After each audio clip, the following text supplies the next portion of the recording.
In the last video, we looked into Jean Twenge and her view on Generation Z, or why we got to the point in 2012 where we were having this rise in internalizing disorders.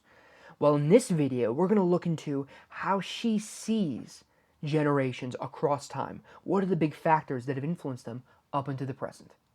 So let's look into it.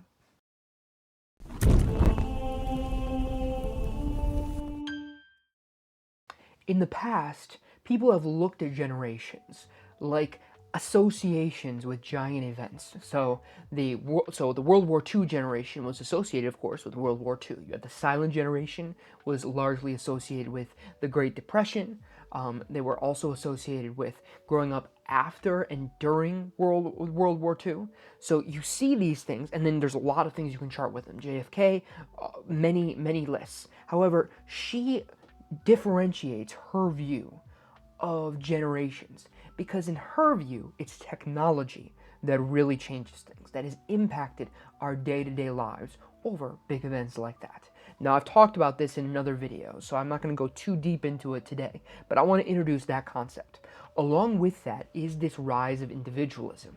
By individualism, what we mean is an interest in wanting to be yourself, and by yourself meaning you're pleasing your own interests, your own motivations. You're trying to figure out your own life. All of these things, you can hear it even though in the vocabulary that I'm using now. They're not others focused. It's not about the external world. It's about the internal world.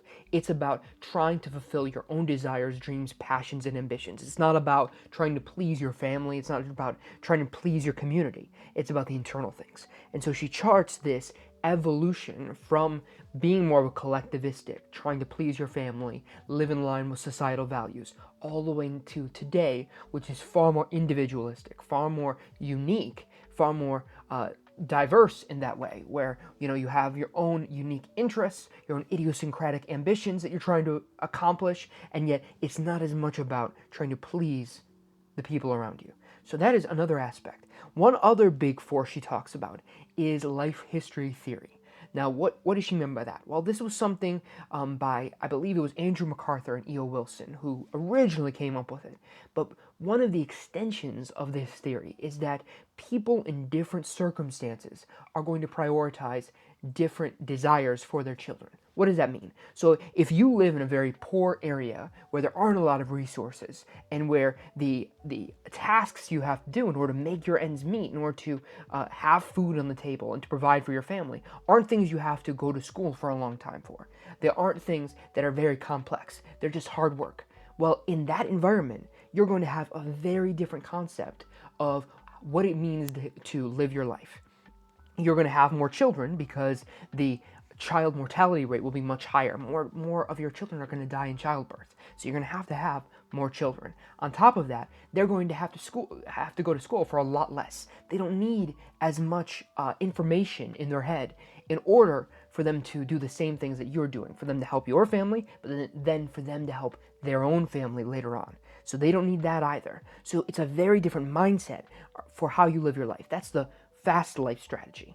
The slow life strategy is the exact opposite, where you need very individualized skills in order to accomplish things, where the child mortality rate is low by contrast, where medicine and technology has elongated our lifespan so that way we're living now into our 80s or 90s, and maybe with modern technology, Gen Z could live even longer than that. And so the way that people live their lives and the way that they enable their children to live their lives is a completely different scenario. And she contrasts this by talking about the fast life strategy and the slow life strategy. When you apply these concepts, individualism, technology, the life history theory, to past generations in the last 100 years or so, you can see the change across time. And so that's what we're going to look in today. Not necessarily like some comprehensive breakdown of the differences with each generation.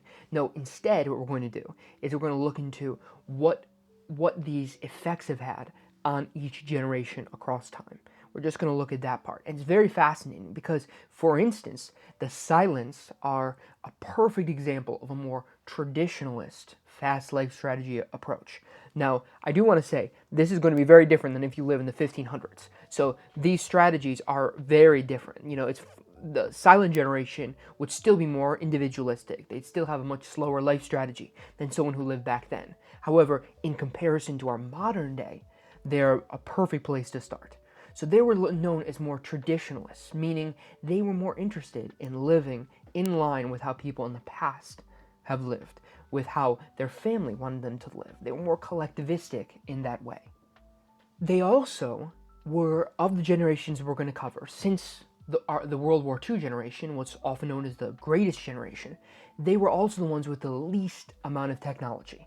So they were the ones who had to have very close social ties. They had to have more of that comfort with interacting in person with groups. On the other hand, they also had a lot less labor-saving devices. Things like washers and dryers, running water even, things like that. They grew up with a lot less of those resources than future generations did, which meant that a lot of their time and a lot of the way that they thought was more manual. It took more work, more effort, and longer time. Along with that, there was a lower amount of education, of higher education. Less people finished high school, less people finished college even, and that definitely changes how you see the world. Now, not necessarily in a good way or a bad way, but it just changes how you see the world and then how your future develops. Because in addition to that, they also had families much earlier. It was not uncommon for families to start as early as their teenage years. Now, while that might seem crazy to us, my grandmother, in fact, who was a silent generation, she was right at the tail end. She had her first child at 14 years old. And that was not at all unheard of. People were getting married in their teenage years. I think the average for childbirth, I believe, was about 21. One other interesting part along with this is that as we trace this line of generations and their different effects, one big thing is that the silents tend to have the lowest amount of depression and anxiety among all the different generations. So while they also had less education and had families more quickly, they also had the lowest amount of depression and anxiety. One fascinating thing before we dive into boomers is that so many of these social change movements, things like the feminist movement, the civil rights movement, the Stonewall riots, they all were helmed, they were all led by members of the silent generation. So we often have this idea that they were big traditionalists, which is true. That is not necessarily just the case. So now let's move on to boomers and talk about how they've affected things and how those changes have happened with them. Well, one fascinating aspect is that they do seem to be, I won't say exactly the start, but really when these effects take hold. And like I said, the silents tend to be the leaders of some of those rights movements. However, they were mostly made up of boomers. And in those civil rights movements, we can see how individualism is really taking root, how it's really taking hold of people in some very positive ways. Because the flip side of individualism, collectivism, one of the downsides, one of the negatives of that is rather obvious when you think of it, which is when you have to please everyone else, when that is something so strong and so important, well then being different, like being gay, like being a minority, like these civil rights movements, like being a woman and expressing yourself in that way, you feel like you can't. You feel like you're unable to truly be yourself in some of those very important ways. And these movements were fueled by boomers, largely because of their size. They were the largest generation in history. And that was, of course, because of World War II. You know, all these people coming back and had children very quickly. And so because of that, we had this large generation. And so they served almost like a magnifying glass, magnifying all these effects that she talks about. So another one that goes in line with what I said is they had their children later in life than the silent generation did. They also went to college more. So therefore prolonging that trajectory of their life. Again, the slow life strategy. So you can see this going on and on across time. They were also more interested in finding their meaning in unique ways, not just the age-old religions that had been around for quite a while. Instead, they were interested in more psychedelics, more of the Eastern and more of the Hindu traditions. You can see that in the influences that it had over the Beatles' music, for instance. And Woodstock is another example. So you have these thrusts toward trying to make your own way, trying to be your own person, trying to find your own uniqueness. And again, the boomers, because of their size, really magnified this. But now let's move on to Generation X. But before I want to say something about Generation X, as boomers were aging into their middle-aged years and eventually to retirement, you can actually see one of the fascinating developments that's happened, and we'll see that with Generation X too, and that is that there became a rise in anxiety and depression later in life, specifically divided by education. So those with four-year degrees were much less likely to have this issue because the importance of the slow life strategy that we'll see with Generation X and with millennials became even more clear. This divide happened between those who were just high school, educated, and those who had a college degree, because there was much more opportunity, much more ability to succeed for those who had the college degree versus those who had just a high school diploma, because they didn't have the same factory jobs, they didn't have the same manual labor jobs throughout their lives. So they came into a world thinking that it was going to be like their parents, when in reality it wasn't. And we can see this with Generation X too, because they, in order to make ends meet, their families had to both work in many cases. And you can see with boomers that the rates of women working in the workforce were much higher than in the past. And it takes up across generations too. And Generation X had to deal with this, which is part of the reason that they were known as the divorce generation, because this stress that not just finances, but this new individualism crept up on them and really influenced their early lives. When both parents are working, and when the collectivistic, more traditional culture has gone out the window or is just less powerful, then if you're not happy in a marriage, not only can you leave, but you should leave in order for you to have your best life, right? This is a very different mindset than happened with the silent generation, and shows the effect that individualism has had. Because if you can provide for yourself as a woman, then your need, your dependence on the man is much less. But furthermore, if individualism is more important than the judgment of the people around you, than the judgment of your parents, well then you're almost obligated to yourself to leave the marriage, to make your life better. And so this uptick in divorce happened and really impacted Generation X.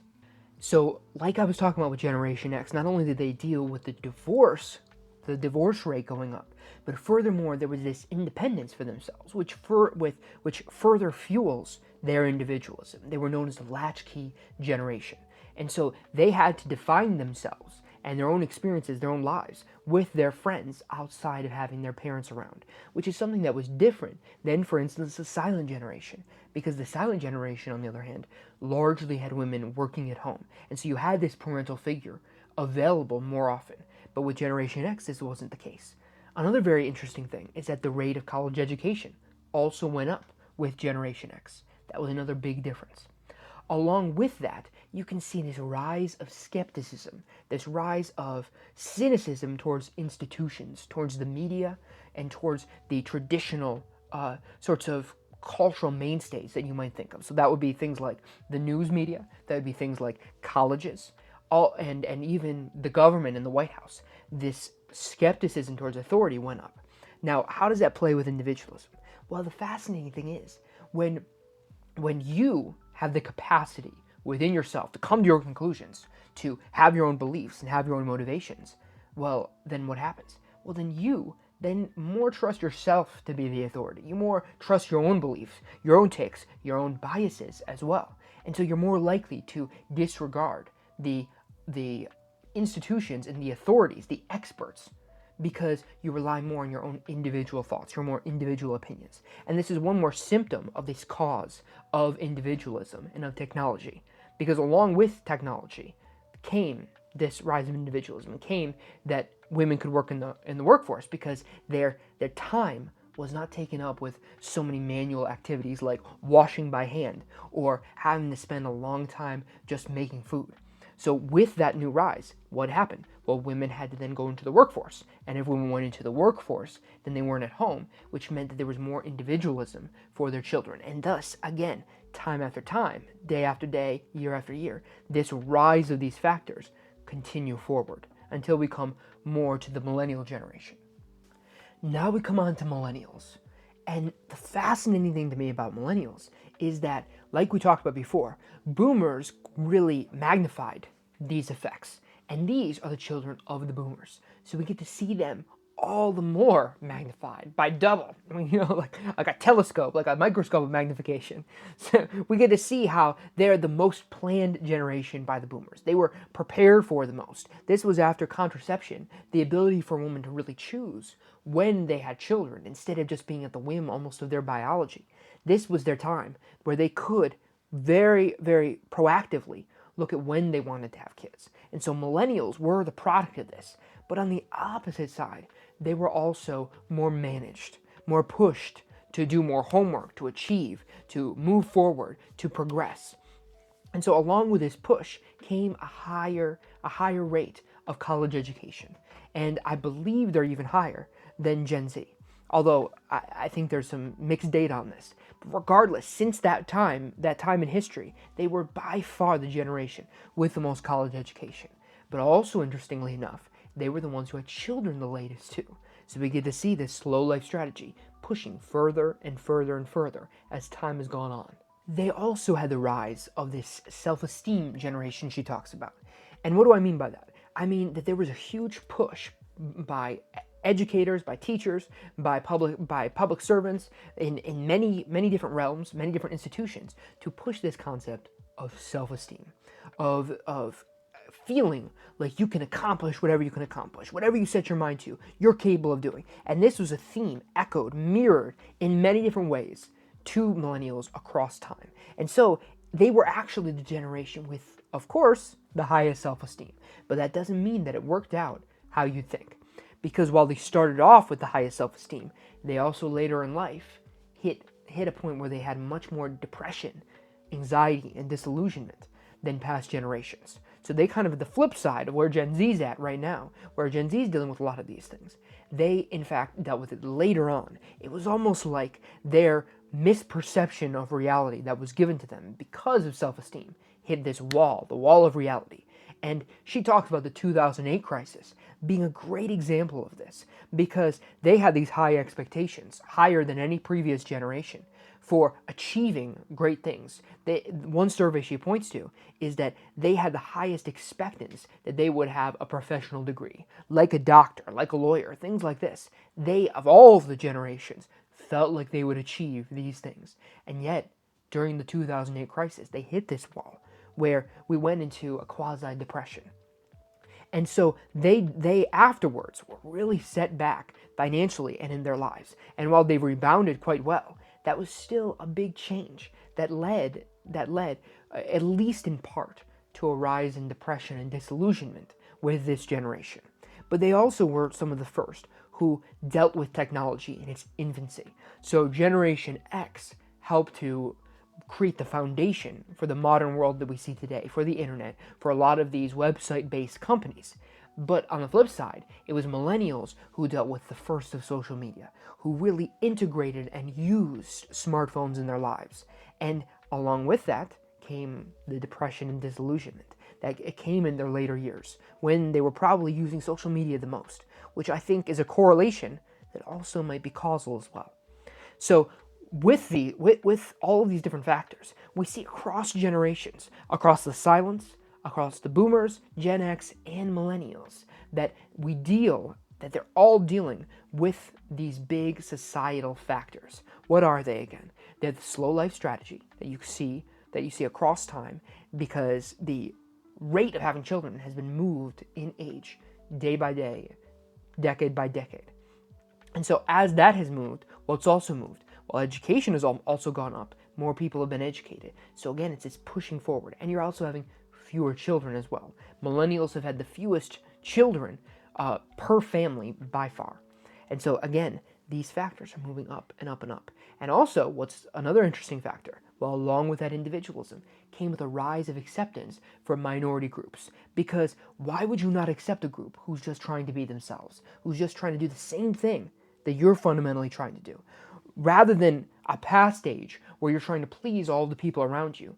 Instead, in this new age, it's about pleasing yourself. And I don't mean that necessarily in a negative way, although there are some negative, more narcissistic elements to that, but also in a positive way, where you're trying to figure out what is going to make me happy, what will I feel good about, what will motivate me. And so if that's your perspective, you totally understand why someone else who might be a man who likes other men, why they might find satisfaction with that, because in effect, that's just a mirror version of what you're trying to do. And so along with this rise of individualism came an acceptance of minority groups. And in fact, millennials were one of the most accepting, if not the most accepting, since Gen Z. So as time has gone on, that's also shifted. But along with that has been a rise in this depression and this disillusionment, not just with yourself and who you are, but also with the outside world that we talked about with Gen X, with this distrust of institutions, distrust of the media, and of higher powers, higher authorities. So all of these things culminate in Gen Z. And she talks about Gen Z in great detail. So that's what we'll look into in our next video. I really appreciate you coming along for the ride on this one, and I look forward to you coming with us for the part 3 of our look into Jean Twenge. So thanks for looking into it.